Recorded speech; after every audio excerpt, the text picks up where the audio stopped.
যদি আমি বলি আমার রাসূল কেমন ছিলেন, তিনি ছিলেন মধ্যম আকৃতির, তিনি না লম্বা না খাটো। তিনি কখনো বা যখন হাজারো মানুষের সামনে দাঁড়াতেন, বিদায় হজের সময়ে 1,40,000 সাহাবা যখন ময়দানে, তিনি যখন আস্তে করে উঠে দাঁড়ালেন, ওনার চাইতে অনেক লম্বা লম্বা মানুষ থাকার পরেও অবাক বিস্ময়ে সবাই তাকিয়ে দেখলো সবার উপর দিয়ে যে মানুষটির মাথা মুবারক দেখা যায়, তিনি নবী মুহাম্মদুর রাসূলুল্লাহ সাল্লাল্লাহু আলাইহি ওয়াসাল্লাম। তিনি মধ্যম আকৃতির হওয়ার পরে সবার উপরে তার শির, সবার উপরে তার মাথা। সবাই অবাক বিস্ময়ে তাকিয়ে দেখলেন তার চুলগুলো হালকা হালকা কোঁকড়ানো। তিনি কখনো বা যখন চুলের ভিতরে তৈল দিয়ে আছড়াতেন, অবাক বিস্ময়ে মানুষ তাকিয়ে দেখতেন, মনে হতো চুলের মাঝে যেন মৃদুমন্দ ঢেউ দেখা যায়।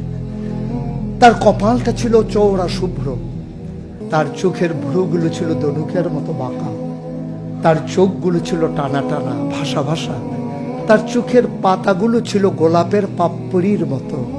তিনি কখনো বা যখন চোখের পলক ফেলতেন, অবাক বিস্ময়ে মানুষ তাকিয়ে দেখতেন, মনে হতো মৃদুমন্দ বাতাসে গোলাপ পাপড়ি দোল খাচ্ছে। তার চোখের সাদা অংশ ছিল রক্তিমাভ সাদা, কালো অংশ ছিল তার কৃষ্ণ কালো। তার ঠোঁটগুলো ছিল গোলাপি রঙের, তার নাকটা ছিল খাড়া, ছিদ্রগুলো ছিল ছোট ছোট, নাকের নিচেই ঠোঁটের উপরে ছিল চিকন সরু গোঁফ। তিনি কখনো বা যখন মুচকি হাসতেন, তার গোলাপি রঙের ঠোঁট দুটো যখন একটু ফাঁক হয়ে যেত আর দাঁতগুলো যখন বের হয়ে যেত, মানুষ অবাক বিস্ময়ে খুঁজত কোথাও যেন বিজলি চমকিয়েছে। তিনি যখন প্রচন্ড গরমের মাঝে ঘেমে সিক্ত হতেন, কপালে তার মুক্তার দানার মতো ঘাম জমে যেত। তিনি যখন দৌড়ে দৌড়ে তার বিবিদের ঘরে যেতেন, আমাদের মায়েদের ঘরে, আল্লাহ রাসূল সাল্লাল্লাহু আলাইহি সাল্লাম ঘরে ঢোকার পরে মায়েরা দেখতেন কপালের মাঝে মুক্তার দানার মতো বিন্দু বিন্দু ঘাম জমে আছে। মায়েরা বলতেন, গুস্তাকি মাফ কর দিজিয়ে, বেয়াদবি মাফ করবেন, আপনি চুপটি করে একটু বসুন। নবীকে বসিয়ে ওরা ছোট্ট শিশু খুঁজে বের করতেন, অতি যত্নে পরম আদরে তার কপালের ঘামগুলো তারা শিশির ভিতরে ভরে মুখ বন্ধ করে রেখে দিতেন। ঈদ যখন আসতো, বিয়ে যখন হতো, জমানো ঘাম তারা আতর হিসেবে ব্যবহার করতেন। এ নবী তো সে নবী, হেঁটে গেছেন 1 মাস আগে রাত পথ ধরে, যাওয়ার পরে তিনি তো চলেই গেছেন।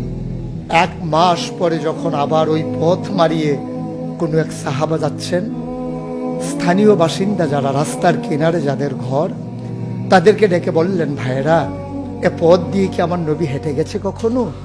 বলেছ সে তো 1 মাস আগের কথা, তুমি বুঝলে কেমনে? মুচকি হেসে সাহাবা জবাব দিলেন, হেঁটে গেছেন 1 মাস আগে, কিন্তু আজও সেই পথে নবীর গায়ের জান্নাতি গন্ধ পাওয়া যায়। এ আমার নবী, এ আমাদের নবী, আমাদের গর্ভের নবী। কেন পাঠালেন নবীকে? লাকাদ কানা লাকুম ফি রাসূলিল্লাহি উসওয়াতুন হাসানাহ।